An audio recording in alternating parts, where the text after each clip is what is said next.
Hey guys, hopefully this is a good angle, I don't know.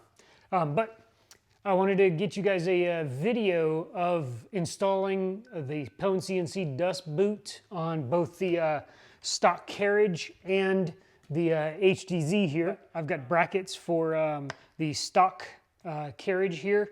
You'll notice I already have my hose adapter up here on top.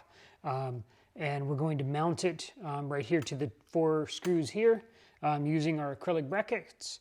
And we're gonna jump right into it. Let's get closer. So I want to start out by reviewing all the various pieces that we're going to need that should be included in your package. Here, let me move this out of the way.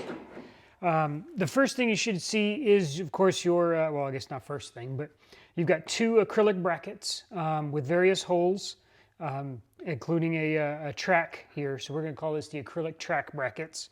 We've got a couple of spacers, which will be used up at the top. We have our 2 support arms, left and right. Of course, I think it's this way, because they will fit this way onto the machine. And then, of course, you've got your optional, and I say optional, this is the stabilizer bracket. I say optional because it really depends on how you got your hose routed, determines whether you really need this or not. You could technically leave it off, but we're going to install it so that everybody knows how to install it.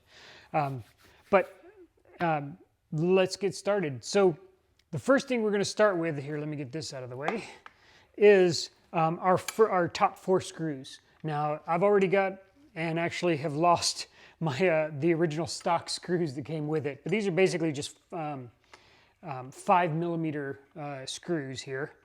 So we're going to remove each one, well, I guess not each one. Let's grab a, there it is, that should work. Remove 2 screws from 2 of the screws on one side, and then we'll move over to the other.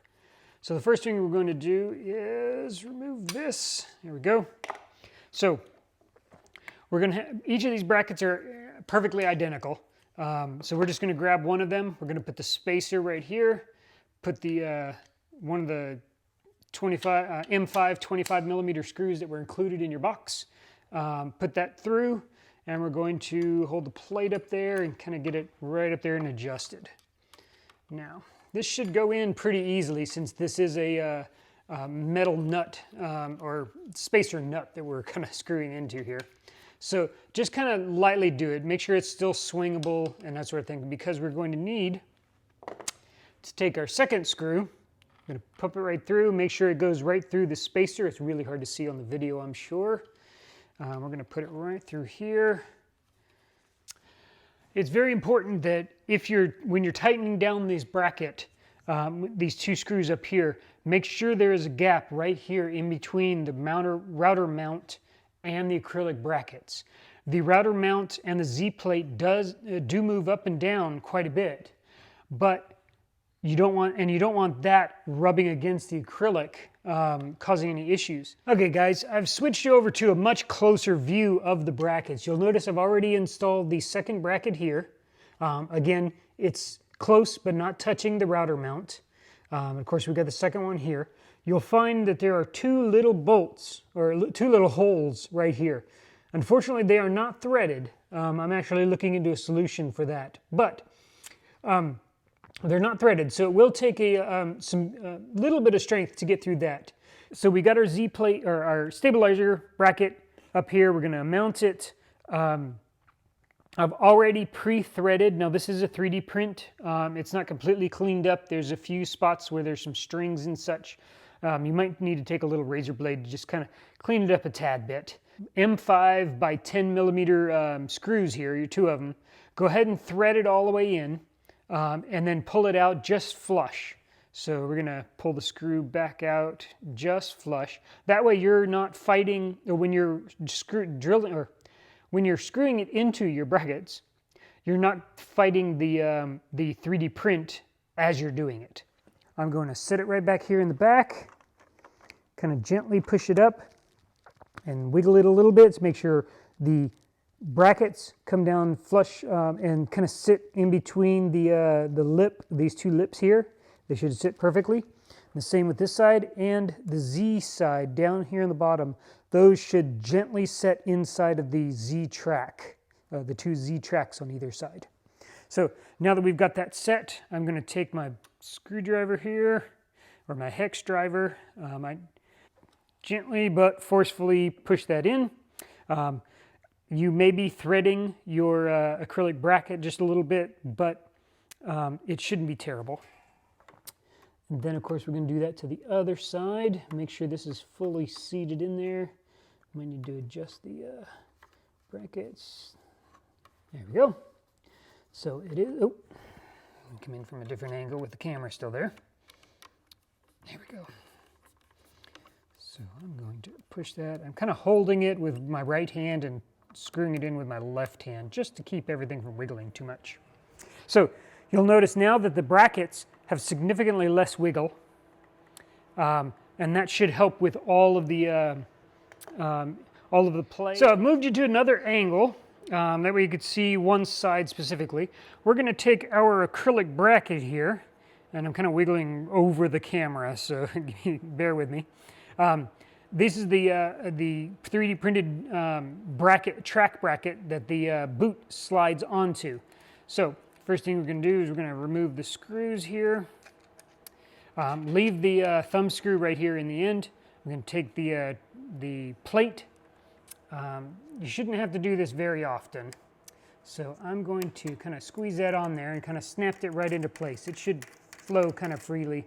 You may need to raise your Z plate up so that you can actually get this in there. But if you lower the Z plate back down, it'll nicely hold that plate back there. You may need to take a little metal file and kind of shave off right here just a little bit, and that should reduce the size of this and make it slide a lot easier inside of these acrylic brackets. That is a really tight fit, especially when you first get it. So I'm going to take the acrylic, I snapped it into place, and it looks like I need to move the plate up a little, move that back plate up a little, and screw it right in. You can slide this up and down to wherever you need the boot to go, and then tighten it back down, and that will keep it in place. The stabilizer bracket, if you don't have it on, you don't get this advantage, but I added in a feature where when you have the stabilizer bracket installed, there's a nice slide or an edge here that your support arm can slide up against. That way it keeps it from pulling the arms outward and kind of letting go of the boot. So it kind of holds that in place, keeps the boot in place and snagged properly. Okay, you'll notice that I've already got both brackets installed. They hold nicely, they sit there, they move up and down pretty smoothly. As I said, I need to file a bit more on this side. But both boots are installed, you've got your brackets, so now the stock bracketing system is fully installed, and we're ready to slide the boot in and move on to hose routing and that sort of thing. So the boot itself, once you've got it assembled, and I'll have another video on how to assemble the boot. And again, this is well worn. I've already done tons and tons of testing with this. But take the faceplate off, take the boot from the back, kind of just set it down on your stock material. I've got an acrylic down here now. Just kind of set it down here in the back. We're going to adjust the boot, each arm up and down until it slides into the brackets. There we go. And now lifting both sides at the same time, you can see that it lifts the boot up and down. Of course, you got your faceplate or your faceplate. It just pops right on there. Slide the screws in first and then drop it into place. Once you've got that height set, just pinch down on the thumb screws here. Tie them down so that it doesn't move up and down. Your dust boot is now fully installed on the stock carriage. We still got to route the hose and that sort of thing. So I'm going to just go ahead and pick you up, and I'll bring you around so you can see where the hose is being routed. and why it's important to put it in certain places. So let me grab the camera here, and this should work. So I'm going to pull my carriage over so that it's not interfering with my installed drag chain there. So we're going to set this over here. So as you can see, I have got the hose installed, or the bracket installed. I've got the dust boot installed, and I've actually almost prepared my hose, my 2.5-inch hose. So first thing you'll notice is I've got the my hose clamp.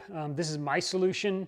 It's not fully installed, you'll notice here, because these are just 3D spacers to hold it so that I can take pictures and such.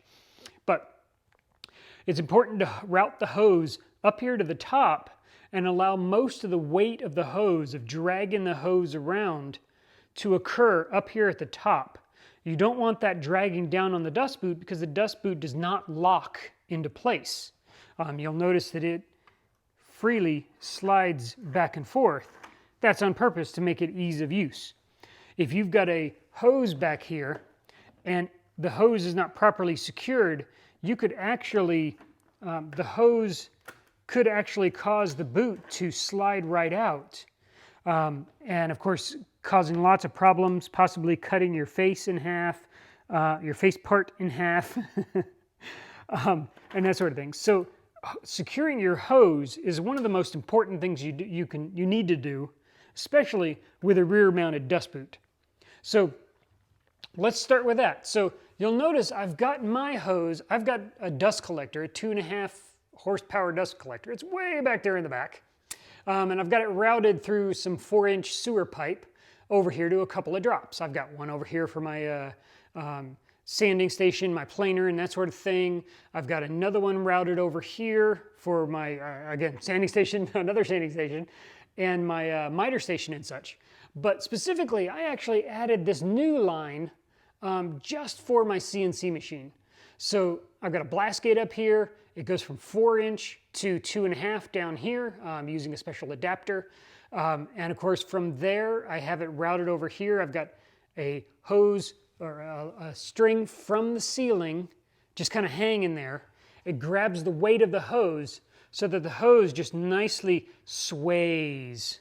None of the weight of the hose is actually dragging on. Here I am with my hose. I've already attached my adapter here. I may need to take, I have heard that these hoses can be pretty shrunk in the cold of the winter. You may need to take a little hair dryer to kind of loosen up this 2.5-inch hose. I'm using the Ultraflex hose found on Amazon. It's real cheap. It's like 20 bucks or something like that for a good 10-foot length. Here it is. I've got the adapter. I've got it connected. I'm going to hold the front of the boot, and I'm going to press the adapter right into place. So here I am with the hose, and very important, even if you don't get this, make sure you get a zip tie or a string or something, because you're going to want the weight of this hose to be pulled right up here to the top. And that way, any tension or whatnot that happens here gets pulled and dragged on a much stronger surface than the rear of the dust boot. I've got my hose up here. I've got it running. It's nice and loose. It's not going to snag on anything. You notice I've actually gone another step further and grabbed a cable track, a cable channel off from Amazon, and just glued it right up to the back of my Z gantry, so that all of those wires can be nice and out of the way. Nothing will ever snag my hose as I'm going back and forth. It also, you'll notice there's literally no tension on the boot at all. The weight pulls it up here. Everything stays nice and secure. I can still take the boot out, and I kind of set it like this occasionally whenever I need to get under there, do any additional cleaning or pull some pieces out. Maybe I forgot a tab or something and my actual part came out. I needed to stop my machine, emergency stop. But putting it back in is real easy. And of course, I don't have my stock gantry or my stock Carriage actually mounted the machine. It's kind of loose on the bottom, so the whole thing kind of moves. It's because I'm using my HDZ, not my stock, for regular cutting. But there you go. That is the installation of the Dust Boot on the stock Carriage, and a little tips on routing your hoses and how to use your get the most out of your PwnCNC Dust Boot. Thank you, and see you on around the users group.